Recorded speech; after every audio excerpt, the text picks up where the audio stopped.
হঠাৎ একদিন মসজিদের মাইকে ভেসে উঠবে আমার নাম, বলা হবে আমি আর নেই। তখন হয়তো কারো হাতে থাকবে খাবারের থালা, আর এক মুহূর্তই থমকে যাবে। আর একটা দীর্ঘ শ্বাস ছেড়ে তারা বলবে আমাকে চিনতো। মায়াবতী, তোমার চোখগুলো না অনেক সুন্দর। তুমি তোমার চোখগুলোর যত্ন নিও। তোমার ওই কাজল কন্যা চোখ দুটো আমার ভীষণ প্রিয়। আমি ওই চোখ হয়তো প্রথম দেখেছিলাম। আমার জন্য জমে থাকা ভালোবাসা। যখন শুনবে আমি আর এই পৃথিবীতে নেই, আমার জন্য কেঁদো না। শুধু একবার শেষবারের মতন হাসবে, যেভাবে তুমি আমাকে প্রথমবার দেখার পর হেসেছিলে। ওই মায়াবতী, একটু কথা পাঠাবে প্লিজ। খুব বড় কিছু না, শুধু ছোট্ট একটা মেসেজ। ওই অনলাইনে আছো?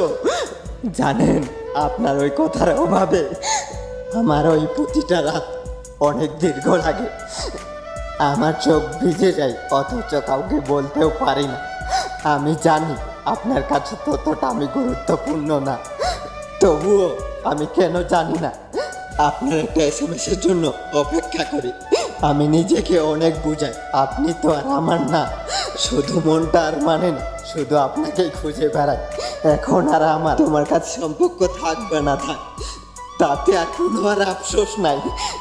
কারণ আমি যতটুকু পেরেছি তোমার খেয়াল রাখার চেষ্টা করেছি। আমি যতটুকু পেরেছি আমার সাধ্য মতো তোমার পাশে থাকার চেষ্টা করেছি। আমি যতটুকু পেরেছি তোমাকে বোঝানোর চেষ্টা করেছি।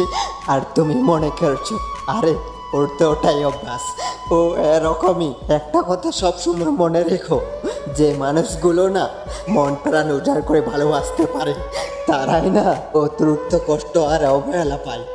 মায়াবতী, তোমার চোখগুলো না অনেক সুন্দর। তুমি তোমার চোখগুলোর যত্ন নিও। তোমার ওই কাজলপূর্ণ চোখ দুটো আমার ভীষণ প্রিয়। আমি তো ওই চোখে প্রথম দেখেছিলাম আমার জন্য জমে থাকা ভালোবাসা। বলি মায়াবতী, তুমি তোমার চোখগুলোর যত্ন নিও। অকারণে যেন তোমার চোখে জল না লাগে। পৃথিবী মানুষের কাছ থেকে কষ্ট পেয়ে তোমার চোখগুলো যেন কোনোদিনও জলে ভিজে না। প্রিয়, তোমারও সেদিন বুকটা কেঁপে উঠবে, যেদিন তোমার গর্ভের সন্তান